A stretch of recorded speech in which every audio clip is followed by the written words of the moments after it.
یا دنیاوی مفادات کے لیے مال و زر کی کثرت. بعض دفعہ ایسا بھی ہے میرا اتنا مال ہے، جائیداد ہے، یہ کسی اور کے نام ہوگی، میری اپنے وارث ہوں، اپنی، یہ فطری طور پہ ایک جائز خواہش تو ہے. لیکن اولاد کو اگر انسان اس لیے اس میں کثرت چاہے کہ امت محمدی میں کثرت کا باعث ہے، اللہ کے دین میں کی تبلیغ میں برکت کا باعث ہے نیک اولاد، تو اس کے الگ پہلو ہیں. اور اگر وہ صرف دنیا کے ہوس اور مال اور جائیداد کو سمیٹنے کے لیے اولاد کو چاہتا ہے تو وہ ایک الگ معنی رکھتا ہے. تو یہ 2 آیتیں زندگی کا پورا خلاصہ بیان کرتی ہیں کہ انسان بس جہد میں لگا ہوا ہے.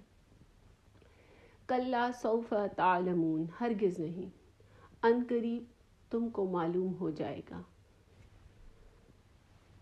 ہرگز نہیں، ترقی اور کامیابی نہیں ہے. یعنی یہ جو سٹینڈرڈز انسان نے اپنے لیے سیٹ کیے ہیں، مال کی ہوس کی کثرت، یہ کیا ہے؟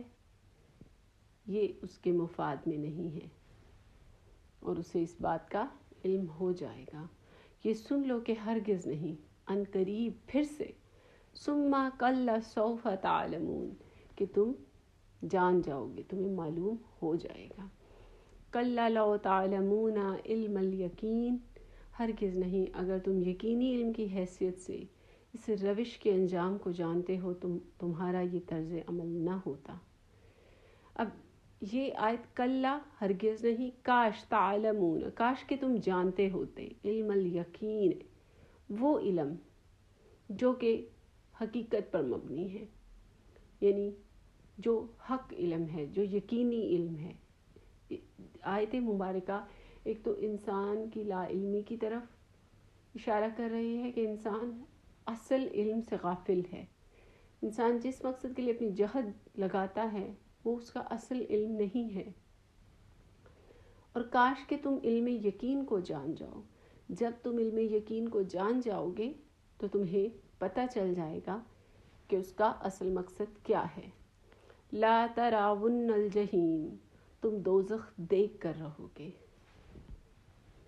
یعنی انسان کی غفلت جو ہے اور دوری جو ہے وہ کیا ہے؟ ایک دن اسے دوزخ کے دروازے پر لے جا کر رہے گی.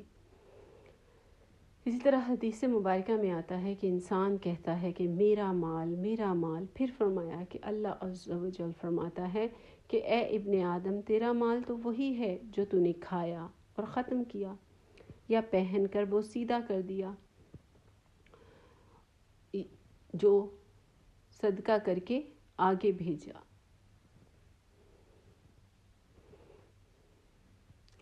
اور وہ مال جو تو چھوڑ گیا وہ تو تیرے وارثوں کا مال ہے.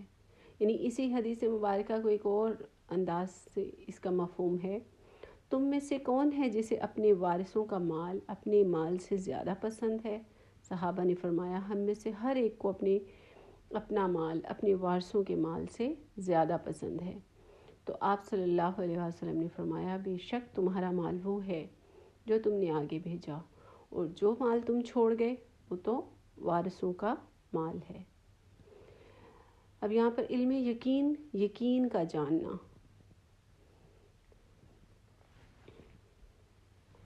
پھر فرمایا ثم لا تسألن یومئذ عن النعیم، لا تسألن، تم پوچھے جاؤ گے.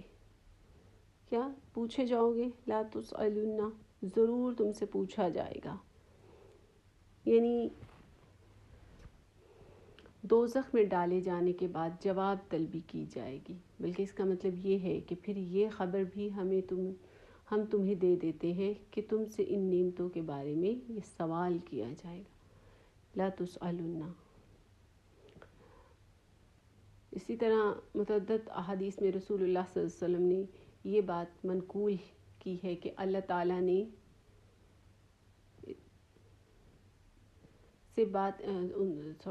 متعدد احادیث میں رسول اللہ صلی اللہ علیہ وسلم سے یہ بات منقول ہے کہ اللہ تعالیٰ نے جو نعمتیں بندوں کو دی ہیں ان کے بارے میں جواب دہی مومن و کافر سبھی کو کرنی ہوگی۔ یہ الگ بات ہے کہ جن لوگوں نے کفران نعمت نہیں کی اور شکر گزار بن کر رہے وہ اس محاسبے میں کامیاب رہیں گے، اور جن لوگوں نے اللہ کی نعمتوں کا حق ادا نہیں کیا اور اپنے قول یا عمل سے یا دونوں سے ان کی ناشکری کی، وہ اس میں ناکام رہیں گے۔ حضرت جابر بن عبداللہ کی روایت ہے کہ رسول اللہ صلی اللہ علیہ وآلہ وسلم ہمارے ہاں تشریف لائے اور انہوں نے آپ کو تر و تازہ کھجوریں کھلائیں اور ٹھنڈا پانی پلایا۔ اس پر حضور نے فرمایا کہ ان نعمتوں میں سے ہیں جن کے بارے میں تم سے سوال کیا جائے گا۔ اسی طرح حضرت ابو ہریرہ کی روایت ہے کہ رسول اللہ صلی اللہ علیہ وآلہ وسلم نے حضرت ابو بکر اور حضرت عمر سے کہا کہ چلو ابن الہیشم بن تہیان انصاری کے ہاں چلے، چنانچہ ان کو لے کر آپ ابن تہیان کے نخلستان میں تشریف لے گئے۔ انہوں نے کھجوروں کا ایک خوشہ رکھ دیا۔ حضور نے فرمایا تم خود کیوں نہیں نہ کھجوریں توڑ لائے؟ انہوں نے عرض کی میں چاہتا تھا کہ آپ خود چھانٹ چھانٹ کر کھجوریں تناول فرمائیں۔ چنانچہ انہوں نے کھجوریں کھائیں، ٹھنڈا پانی پیا۔ فارغ ہونے کے بعد حضور نے فرمایا اس ذات کی قسم جس کے ہاتھ میں میری جان ہے، یہ ان نعمتوں میں سے ہے جن کے بارے میں تمہیں قیامت کے دن جواب دہی کرنی ہوگی۔ یہ ٹھنڈا سایہ، یہ ٹھنڈی کھجوریں، یہ ٹھنڈا پانی، اس قصے کو مختلف طریقے سے نقل کیا گیا ہے۔ لہٰذا انسان کے ہر عمل کے بارے میں اس کا سوال کیا جائے گا، اور وہ جہنم کا جو مستحق ہوگا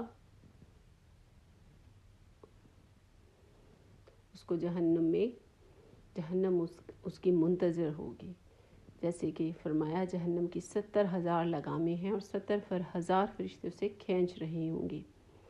لہٰذا کسی بھی چیز کی طلب انسان کے لیے گمراہی کا سبب ہے، یعنی بے مقصد طور چیزیں اکٹھی کرنا اور کرتے چلے جانا، ایک دوسرے سے آگے بڑھنے کی دوڑ۔